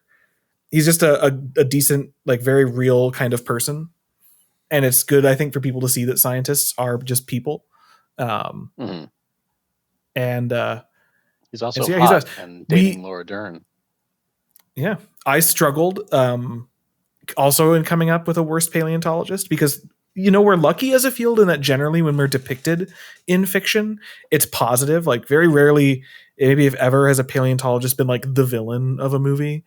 And generally it's either kind of just like, they're a paleontologist, or it's actually a positive aspect of their character that's driving the movie, which is cool. That it's good for the field that that's the case. I have the answer that I came up with, but then I realized as we were talking that Dino Nerd, you asked best in fiction, not just in movies, which I forgot about. And so in fiction, my actual real answer would be Richard Levine in the Lost World novel. He's a terrible scientist. He's a rude, horrible person. Oh, he's really? He's one of just the worst characters to like read. He's such a prick. And his whole conceit of going and sending these people to Isla Sorna is to like investigate this lost world phenomenon, despite the fact that he knows Ian Malcolm and knows that these are cloned dinosaurs. And then while he's on the island is like, oh, look at these velociraptors that aren't, while Crichton retcons his velociraptors from the first novel, which are like so in sync with each other that they're like all pointing to magnetic north, and that like the wild velociraptor hive seems to be like almost eusocial in its organization compared to then the wild raptors on Isla Sorna in the second, which are like feral. And Levine's like, oh, they didn't have other raptors to teach them how to be raptors. So they don't have any of their, learned behaviors. And the whole ecosystem is collapsing because, none of the, like these, it's out of balance and it's man-made. It's like, why did you come here then expecting to learn anything about dinosaurs, you absolute dingbat? Like, get it straight and also be nice to people. But the answer I wrote down when I was looking for things is none other than David Huxley in Bringing Up Baby. And you might be asking, Dalton, what is that? And what are you talking about? Well, Bringing Up Baby is a 1938 American screwball comedy starring Katharine Hepburn and Cary Grant, which was a major flop when it came out. In this movie, Cary Grant plays David Huxley, who is, quote, a mild-mannered paleontologist who for the past 4 years has been assembling the skeleton of a brontosaurus. However, he's missing one bone, the intercostal clavicle, a bone which does not exist, making him a very terrible paleontologist. The movie follows up him being a bad paleontologist by then having him not do any paleontology. He is instead trying to, admittedly, as a good paleontologist might do, trying to raise money for his museum. And to do this, he's trying to impress like a rich socialite. He's also engaged to be wed. However, he also meets just like a random lady on the golf course, and she thinks that he's a zoologist.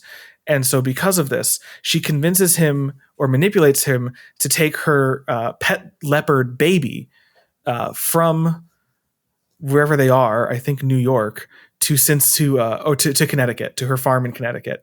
And then she falls in love with him and then tries to keep him from leaving because she's fallen in love with him while they're taking care of this leopard called Baby. At some point, they seem to be put in jail. Who knows why? He's betrothed to someone else, mind you, during this whole thing. And then, let's see, sometime later, Susan finds David, who's been jilted by Alice because of her, on a high platform working on his brontosaurus reconstruction at the museum. then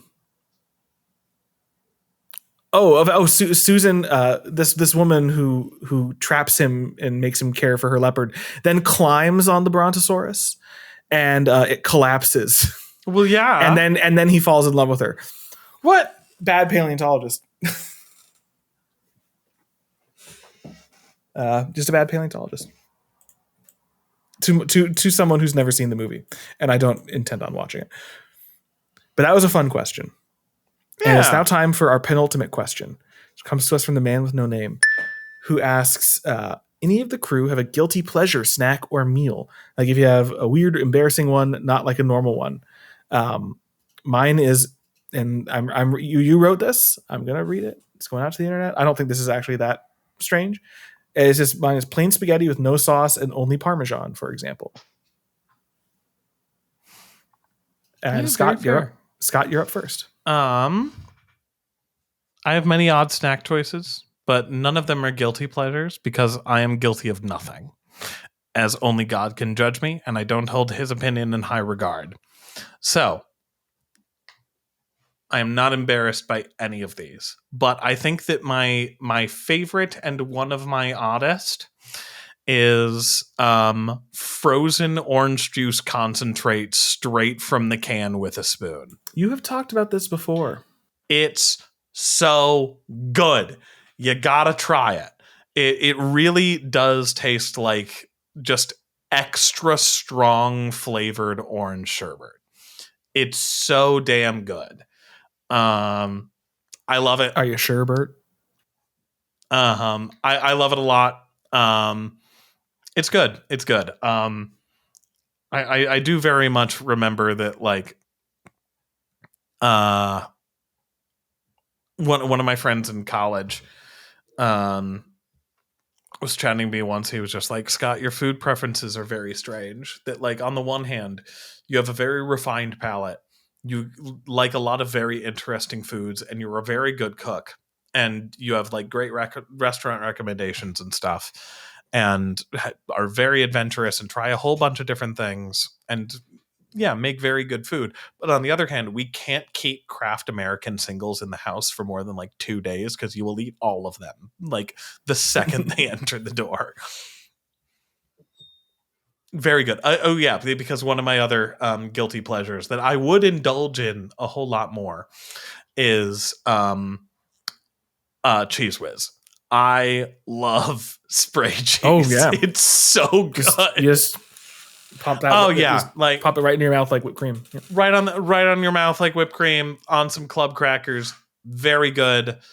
Underrated. The reason why I don't is because the spray cheese here is like $8 a can. That's outrageous. No way. Like I'll pay quite a bit of money for good cheese. I'm not paying like $7-8 for Cheese Whiz. Well, no, you can't. You got to pay, like, slop has to cost slop prices. It's got to be under $5. It's got to be under $5. I think Amelia was like from. I think Amelia was more offended by how much that cost from the fact that I would just like I'll just. I'll do one. I'll do one more. This is a three-peat for Scott. Because Amelia was muted, so she couldn't say anything. One of my other guilty pleasure favorites that I do indulge in frequently. Well, not too frequently, because this would be horrible for my health. Well, worse than it already is. I love going to the drugstore and getting an entire gallon of Arizona iced tea and drinking it straight out of the jug over the course of the weekend.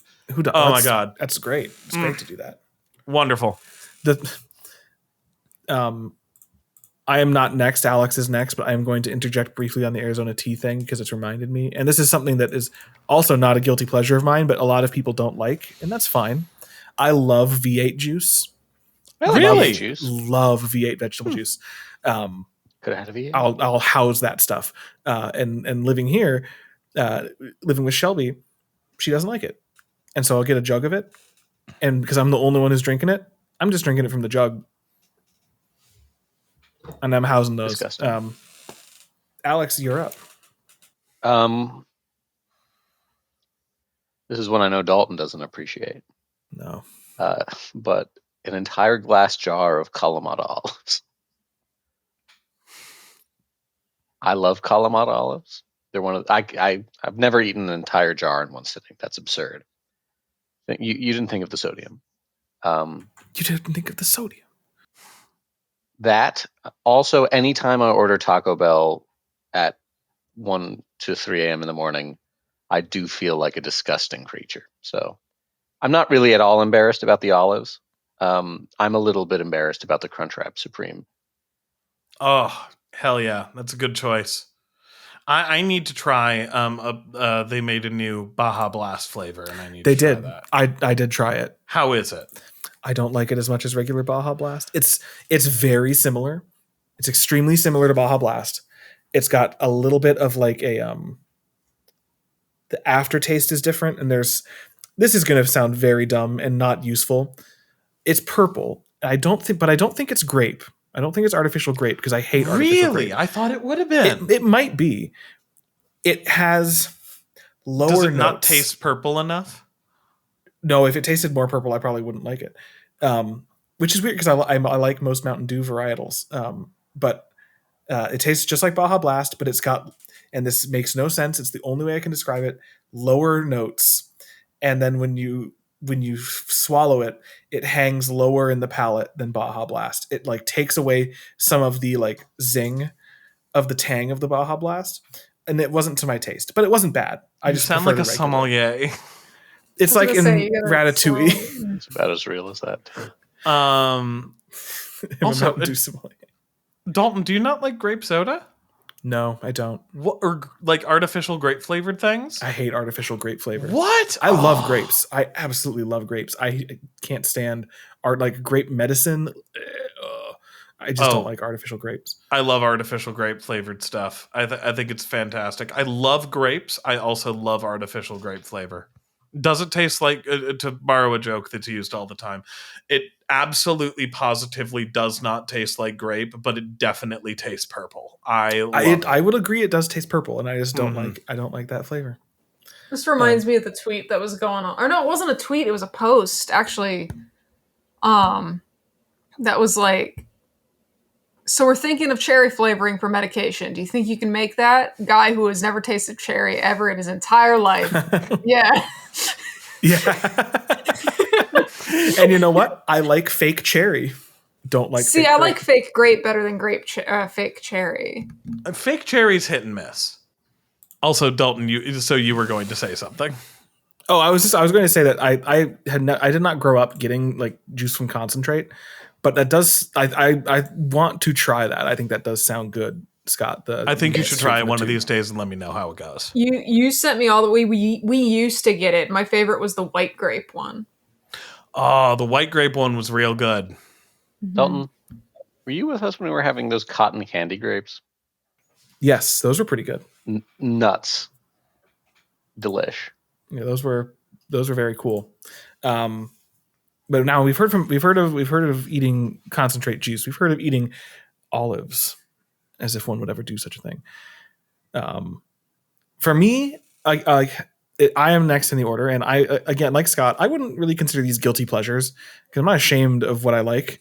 And actually, now that I think about it, V8 juice probably falls into this realm. I like a lot of what I would probably consider old man foods, which is to say that I like, my favorite kind of cookie, oatmeal raisin cookie.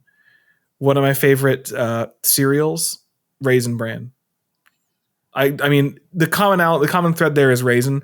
How do you feel about prune juice? Raisins. I don't think I've ever had it. Okay. I think maybe I had it once and it was pretty bitter, and so I'm not that into it. But I'm also, I think probably unsurprisingly, not as into plums. They're okay. They're just not my favorite fruit. But yeah, I like these old man foods. Cool. And Amelia, it's your turn. Yeah, and I don't know that I would even classify mine as guilty pleasures either. It's just stuff that I throw together that is maybe atypical. So like, the example given by our patron, which is plain noodles with just Parmesan, like I do that all the time because I don't want to make sauce. So I'll just do it with either butter or oil and some cheese. Like if I don't want to make something else, like I've done that plenty. Another thing I've started doing recently is like a version of a salad where like I usually buy spinach for salad. And I'll just toss it with some olive oil, salt, pepper, and then like if we have leftover cold cuts, like leftover prosciutto or leftover coppa or whatever, I'll kind of shred that and throw it in there with some Parmesan. Sounds good. But like that's not too bad. No, the one that no. I wrote down, Yeah. no, the one that I wrote down is one that Jacob wasn't happy about, which is basically I made a tuna melt, but it was a quesadilla. Like we had, like I use tortillas for ways in which they're not intended. Like I don't know, bread goes bad, like it gets moldy in a week. Tortillas don't; they last forever. So like, basically, it's exactly what it sounds like. I'm sure there's other things that I don't remember. Something I remember doing as a kid a couple of times is a concoction that I made was I would cook lasagna noodles and rice and like roll those up with tuna. Also, I like canned tuna. Strange, but like whatever. I don't know. I like canned tuna. I guess the one thing which I don't partake in often, to be clear, but given my heritage, what calls to me, butter calls to me very often, just straight up butter. I don't typically do anything about it. I don't, because that's stupid. I'm not going to bite into a stick of butter. But if I'm at like a catered event and they have those little salted orbs, those little butter balls, that's a bad situation. And growing up going to the diner, which the diner that has made the news now because the Milwaukee Brewers won 12 straight games, which means we get free hamburgers in the city of Milwaukee from a particular 24-hour diner chain called George Webb's. And we grew up going to George Webb's quite frequently because it was very good and cheap and always open. So my dad would take us there for breakfast, lunch, whatever. And my brother and I would just straight up drink the cups of half and half from the table, like those like that they give you for coffee. Like not all of them, but like 2 or 3 of them. I did that as a kid, absolutely. Yeah, like cool, fun little treat. That was part of going to the diner. Is you get these little cups of half and half. So there's that. But I at the end of the day, not that weird. And to Claire, I don't bite into sticks of butter. It's never a stick of butter. It's I don't know how to explain it. It's just every now and then. When I was a very young child, I would stay over at my great aunt and uncle's a lot. And my great uncle had like one of these, it's like the popcorn popper I have, Alex, where it's like a dish. It's like a hot plate with a little bar that rotates and then you have a dome on top. And his was very old. And so it had like absorbed a lot of flavor and he made incredible popcorn. And we would make popcorn together and he would sit me up on the counter and he would like go away to grab something and there'd be a stick of butter there. And I would just reach over and like take a little chunk out of it, a couple chunks, and eat the chunks. And he'd come back and be like, "Oh, butter rat's been here, huh?" Butter rat. I've actually remembered something, which is that if I'm ever baking, this ties all the way. This ties back to the French silk pie. If I'm ever baking something that involves creaming the butter and the sugar together first, I'll go feral for the sugar butter. And I have to be very conscious of that because for some reason it becomes just the best thing. I can give another one. This is not something that I have had more than once, but I think that this is the closest to a guilty pleather. Guilty pleasure food situation that I've had, in that this was a case where one of my very, very close friends shamed me very violently for one of my food choices, which was, and I forget if this is something that I've told on the channel before, but this was the time that I ate a 7-Eleven hot dog in the shower. It was That's awesome. It is actually a paleontology related story. Was the shower on? Yes. So, hey, let me explain myself, and then hopefully you will see it through my eyes. Basically, this was back when I was at the University of Michigan, and we were deconstructing one of the mounts that was on display. It was this big Edmontosaurus, and that day we had a particularly hard day where we were cutting chunks of it out, and I was underneath the mount and like holding up parts of it while we were cutting it with the Sawzall.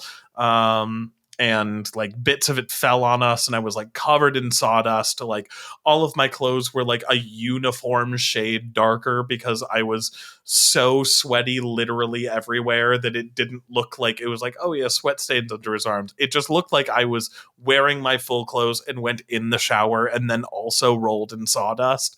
It was a hell of a day. I was exhausted. I was so beat. And I walked home, and at that time, I lived right across the street from a 7-Eleven. And I was like, oh man, I'm very hungry and I need a drink. And I went in and I got a 7-Eleven hot dog. Wonderful. And a big gulp. And loaded it up with toppings. And then I went upstairs to my apartment. And I was kind of looking around like that Pulp Fiction meme of just kind of, and I was like, okay, like I want to have my hot dog, but I want to, but like if I sit down at the kitchen table, I'm so dirty, I'm gonna have to wash the chair afterwards. I need a shower. I need to take my clothes off and have a shower, but like I have roommates here. I can't just like walk around naked. I will go in the shower. I will go to my shower and I will have a shower and then I will have my hot dog. But I got so hungry that I just had my hot dog in the shower. I was facing away from the shower. The shower head was behind me.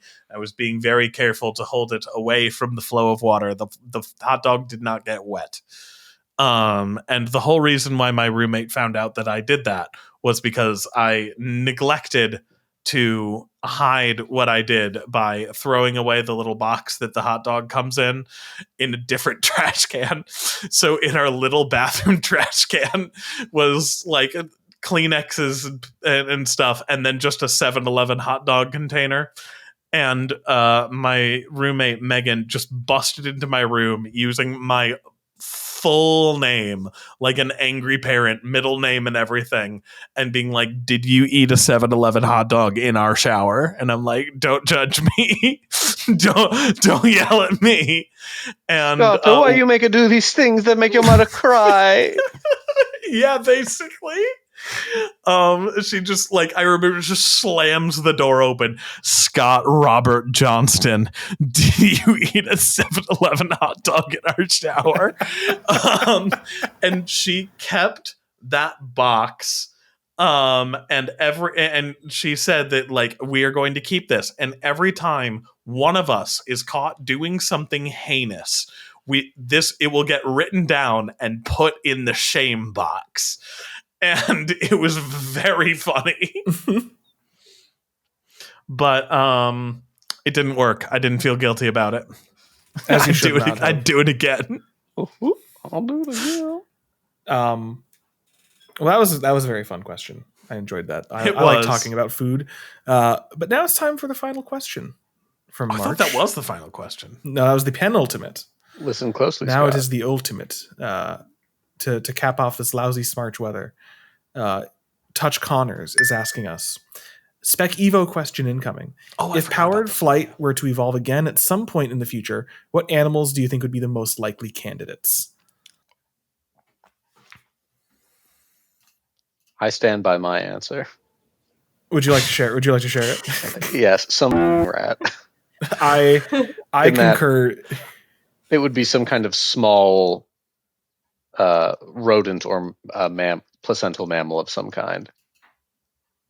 Yeah, I think it's some kind of arboreal rodent.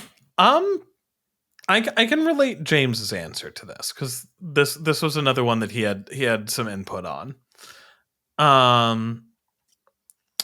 He said, and it seems like we're also putting this in vertebrate terms because the correct answer is a bug. You'd think so.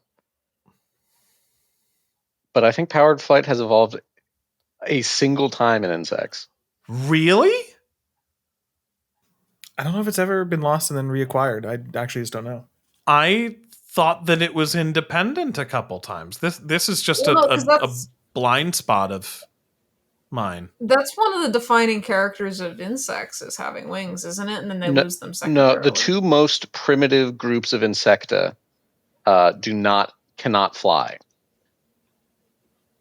Which are those? I'm sorry. Which are those? I like silverfish and allies. Those are insects? Yes, they're hexapods. I don't believe you. Okay. They Google it. look like they have more than 6 legs. That's why. But I think maybe my knowledge on bug stuff is not fully up to date. But it is my understanding that like it's like on Odontoptera, like dragonflies up as like It's a group gain called of flight. Pterygota. Yes. There's a gain of flight there. Yeah, wing Pterygota. Yeah, and that it's just been lost in a few groups since then. Like crickets lose them, some flies lose them. So that's why, because I was thinking like, oh, there's so many bugs, but it seems interesting that they've just had. I wonder if there's like some developmental constraint in that group where it's just like, gotta have wings. Gotta have my wings. But so the answer that James gave was primates. Probably lemurs. Given that they're already arboreal and long-limbed, that it seems like they could, like it was thought for a while that bats were a polyphyletic group, and that like the large fruit bats were actually primates. And I mean, like, I can see why people thought that for a while. It is incorrect, but and I think that if memory serves, colugos are close to primates. Yeah, they're just outside of Homoptera, lemurs. Yeah, Or like outside of primates. and they're close. I think there's sometimes the sister group. They are the sister to primates, are colugos. Okay. Primatomorpha. So I could see, James has said I could see primates evolving powered flight, and I am inclined to agree with him. There are just so many gliding rodents that I'm like, one of them has to break through at some point. Yeah, there's so many flying squirrels and stuff. Mm-hmm. But Amelia, no, I like Amelia's answer the best because I dissent. I am optimistic that a squamate will do it because a lot of them are arboreal and a couple of them already glide, and some of them take that gliding to the extreme, like Draco. So it's possible. Honestly, you know what squamate I could see doing it is a snake. Like the gliding snake is one of the like it is cool best gliders that I've seen, at least in terms of like the distance it can generate and like the fact that it wiggles its body to extend the glide and like form the glide surface. I'm like, that's not that motion's already involved. Yeah, and I mean squamates but are insane and evolve quickly and do stupid shit all the time. I think honestly, I think like the obvious answers like the snakes and the Draco are good. However, I think it'll be a gecko because geckos do literally everything.